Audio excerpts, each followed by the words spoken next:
अलीमा खान की कल की क्लास के बाद आज वकीलों ने इस्लामाबाद हाई कोर्ट में ऐसा रश लगाया कि चीफ जस्टिस भी पूछ रहे थे कि ये सब क्या है।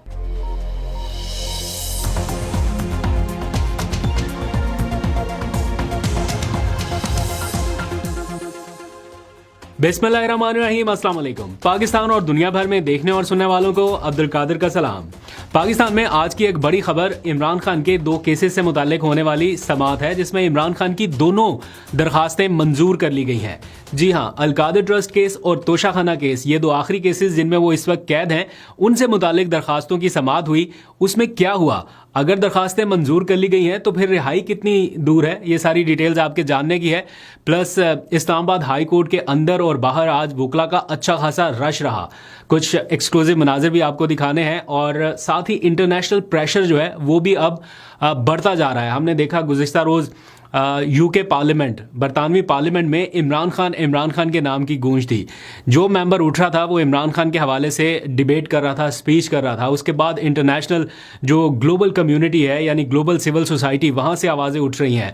फिर ब्लूमबर्ग की जानिब से आर्टिकल शाया किया गया और बहुत कुछ हो रहा है। तो एक इंटरनेशनल प्रेशर जो है वो भी बढ़ते जा रहा है। अलीमा खान का बयान जो है, उसके बाद पार्टी में क्या सूरत हाल है वो भी डिस्कस करनी है, क्योंकि एक तरह से media trial, social media trial, ये सारा कुछ जारी है पीटीआई के कारकुनान का। और आज जवाब भी दिया गया है अलीमा खान को कल के उनके बयानात के बाद। तो ये सारी चीज़ों का अहाता करते हैं, लेकिन सबसे पहले आ जाइए इमरान खान के 2 अहम तरीन केसेस की समाअत का अहवाल आपके सामने रखते हैं। आज लगभग 5 महीने और 15 दिन के बाद उनके अल कादिर ट्रस्ट केस की समाअत हुई। वैसे तो ये केस 1 साल से पेंडिंग चलते आ रहा है, जिसका फैसला 1 साल पहले पहली समाअत पर ही हो जाना चाहिए था। उसको 1 साल लग गया, अब जाके उसकी समाअत हुई। बीच बीच में 1-2 समाअतें इसकी हुई हैं, इसलिए मैं कह रहा हूं कि 5 महीने और 15 दिन के बाद टेक्निकली, वैसे ये 1 साल से पेंडिंग चलते आ रहा है। खैर, इसके साथ साथ एक और केस भी था, तोशाखाना 2 केस। आज ये 2 केसेस थे, इसमें पीटीआई की दरखास्तें थी, या यूं कह लीजिए कि इमरान खान की दरखास्तें थी। दिलचस्प बात यह है कि मरकजी अपीलें आज भी नहीं सुनी गई। ये सिर्फ उन अपीलों को फिक्स करने के लिए जो पीटीआई ने अर्ली हियरिंग की दरखास्त दी थी कि खुदा के लिए हमारी मरकजी अपीलों को समाअत के लिए मुकर्रर किया जाए, ये उनके ऊपर समाअत हुई है। और फाइनली आज अदालत ने पीटीआई के हक में, यानी इमरान खान के वकला के हक में, ये फैसला दिया कि हाँ जी, इनकी मरकजी अपीलें जो हैं उनको समाअत के लिए फिक्स कर दिया जाए और उनकी तारीखें दे दी गई हैं। दैट मीन्स कि आने वाले दिनों में इमरान खान के लिए बड़ा रिलीफ जो है वो एक्सपेक्ट किया जा सकता है, क्योंकि उसमें उनको जमानत मिलनी ही मिलनी है। तो आज अदालत में क्या हुआ जल्दी से आपको बता देता हूं। 2 केसेस थे 2 मुख्तलिफ जजेस के पास। एक तोशाखाना 2 केस जो कि खादिम हुसैन सुमरो के पास था, दूसरा अल कादिर ट्रस्ट केस जो कि चीफ जस्टिस के पास था। तोशाखाना 2 केस की जो दरखास्त थी उसके ऊपर रजिस्ट्रार सुप्रीम कोर्ट ने 2 महीनों से कुछ एतराज़ात आयद कर रखे थे।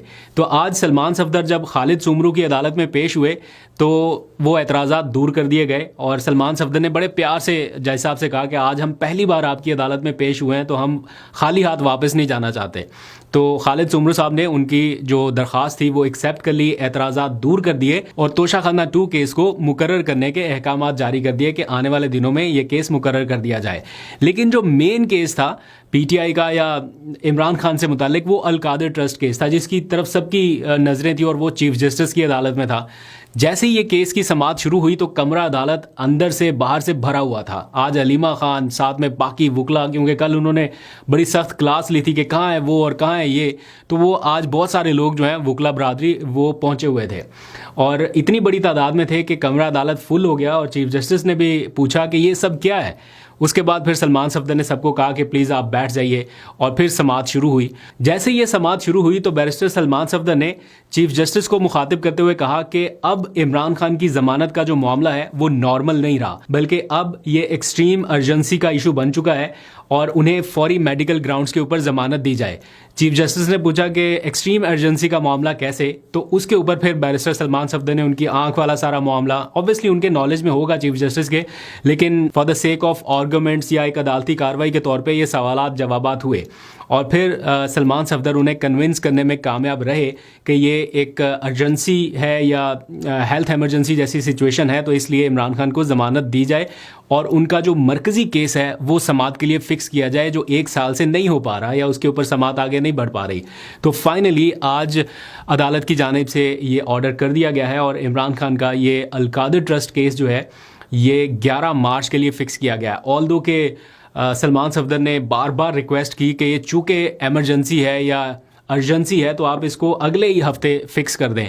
आज जब ये कार्रवाई शुरू हुई तो चीफ जस्टिस साहब को सबसे पहले मैंने ये बताना मुनासिब समझा कि इस वक्त जो अर्जेंसी है वो पिछली तमाम अर्जेंसी से बहुत ज्यादा है। Now this is a case of extreme urgency जिसकी दरियाफ्त पर उन्होंने कहा एक्सट्रीम अर्जेंसी का केस कैसे बनता है। तो नंबर 1 फैक्टर जो इमरान खान साहब की आई कॉम्प्लिकेशन है, मैंने कहा कि we have to save the second eye, और मेडिकल रिपोर्ट जो है वो सामने आ चुकी है और उनको रोज ट्रीटमेंट के लिए अडयाला से बाहर ले जाया जा रहा है। उनको जमानत, अगर जमानत के हकदार हैं तो उनको जमानत दें ताकि वो अपना ट्रीटमेंट खुद कराएं। लेकिन अदालत ने अगले हफ्ते भी नहीं, उससे अगले हफ्ते भी नहीं, लेकिन उससे अगले हफ्ते यानी 11 मार्च के लिए ये केस फिक्स कर दिया। फिर भी पीटीआई के लिए एक साय ऑफ रिलीफ है कि जो केस लग ही नहीं रहा था वो चलो जाके मार्च में लग जाएगा। अब 11 मार्च को देखते हैं क्या होता है। पीटीआई के लोग होपफुल हैं क्योंकि ये केस एक ही समात का है और जैसे ये समात होगी तो उसमें और कोई ऑर्डर आना नहीं है। मोस्ट प्रोबेबली 99% चांसेस यही हैं कि उसमें जमानत उनकी हो जाएगी।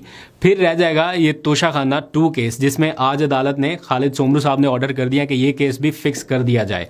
तो अब दोनों केसेस जो है वो पैरेलल चल सकते हैं। ये पीटीआई इन हालात में इसको सेलिब्रेट कर रही है कि चले फाइनली केसेस फिक्स हुए। अभी देखें इंसाफ मिला नहीं है या उनके इमरान खान की रिहाई के ऑर्डर नहीं हो गए, लेकिन इन हालात में जहां उनके केसेस लिस्ट में ही नहीं आ रहे, सुने ही नहीं जा रहे, उनका खाली फिक्स हो जाने की खबर, ये भी पीटीआई का कैंप सेलिब्रेट कर रहा है। ये इस वक्त के हालात है। इस सारे मामले में एक एलिमेंट ऐसा है जिसको नजरअंदाज नहीं किया जा सकता और वो है बढ़ता हुआ इंटरनेशनल प्रेशर। हमने गुज़श्ता रात देखा यूके पार्लियामेंट में डिबेट पे डिबेट हो रही है, इमरान खान और इमरान खान, ये जिक्र था और बारहा उनका नाम लेके ये डिस्कस किया जा रहा था कि उनको मेडिकल एक्सेस नहीं दी जा रही या ह्यूमन राइट्स के हवाले से, या जो भी इस टाइम सर्कमस्टांसेस चल रहे हैं, ये बरतानवी पार्लियामेंट में मौजूद बहस बने हुए थे और उनके मेंबर ऑफ पार्लियामेंट जो है वो इसके ऊपर डिबेट करते दिखाई दिए। 1 नहीं, 2 नहीं, 3 नहीं, मुख्तलिफ अरकान जो है वो देखे गए। फिर इसी तरह जो इंटरनेशनल कम्यूनिटी है वो मुसलसल आवाज़ उठा रही है। फिर मैं देख रहा था ब्लूमबर्ग का आर्टिकल जो है वो इसके ऊपर छापा गया है। ब्लूमबर्ग एक बहुत बड़ा बिजनेस रिलेटेड नेटवर्क है जिसके ऊपर बिजनेस से रिलेटेड खबरें आती हैं और 9.7 मिलियन या 7.9 मिलियन समथिंग कुछ उसके मिलियंस में फॉलोअर्स हैं और उसको दुनिया के बड़े बड़े बिजनेसमैन जो है वो पढ़ते हैं। वहाँ पर इमरान खान से मुतालिक आर्टिकल छापा गया। तो ये चीज़ें जो हैं रुक नहीं रही हैं और इनफैक्ट हर आने वाले दिन के साथ ये मामला एक्सपेडाइट होता जा रहा है। अब इसी सारे मामले में जो पीटीआई के अंदर के मामला हैं वो एक बड़ी मुश्किल बन रहे हैं। अलीमा खान के कल के बयान के बाद पीटीआई के कैंप में थोड़ी सी हलचल नज़र आ रही है।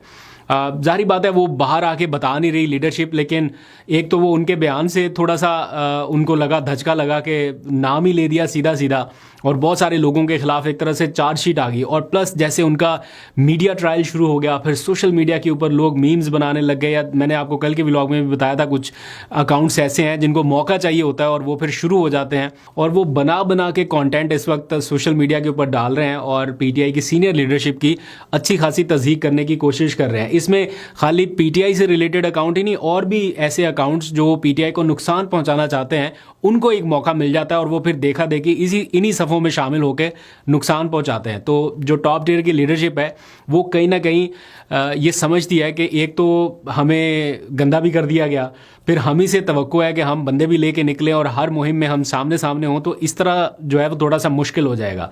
बहरहाल जो तवज्जो इस टाइम इमरान खान की सेहत के ऊपर, उनके कॉज के ऊपर, उनके इन अदालती मामलात के ऊपर मरकूज़ होनी चाहिए, वो थोड़ी सी डिवाइड हो गई कि टीवी के ऊपर टॉपिक जो है वो इमरान खान की सेहत डिस्कस नहीं हो रहा, पीटीआई के इख्तलाफात डिस्कस हो रहे हैं, इमरान खान का केस डिस्कस नहीं हो रहा, अलीमा खान वर्सेस बैरिस्टर गौहर हो रहा है।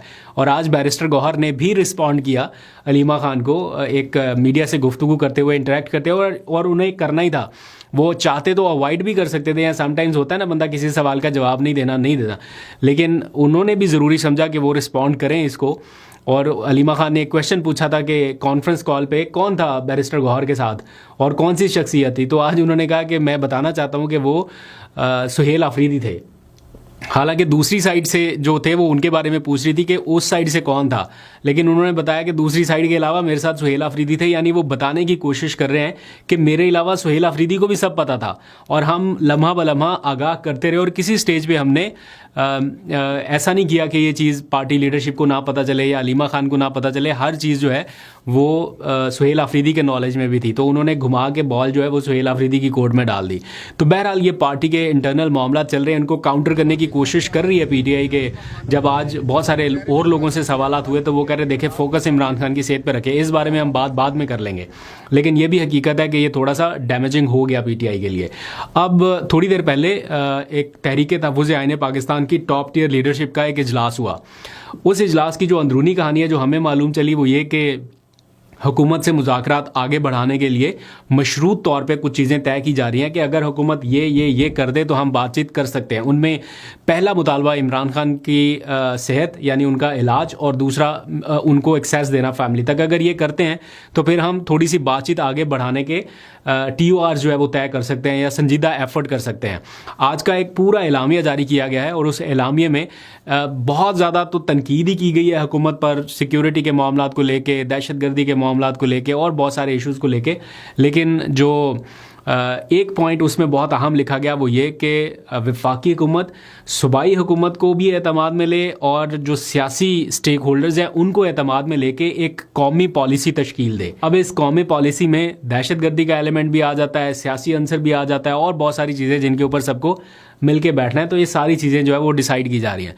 बहरहाल ये आज के पूरे दिन का अहवाल था। खबरें और भी बहुत सारी हैं लेकिन टाइम कम है, तो आपसे फर्दर बाद में बात करेंगे। अपना बहुत सा ख्याल रखिए। अल्लाह हाफिज़।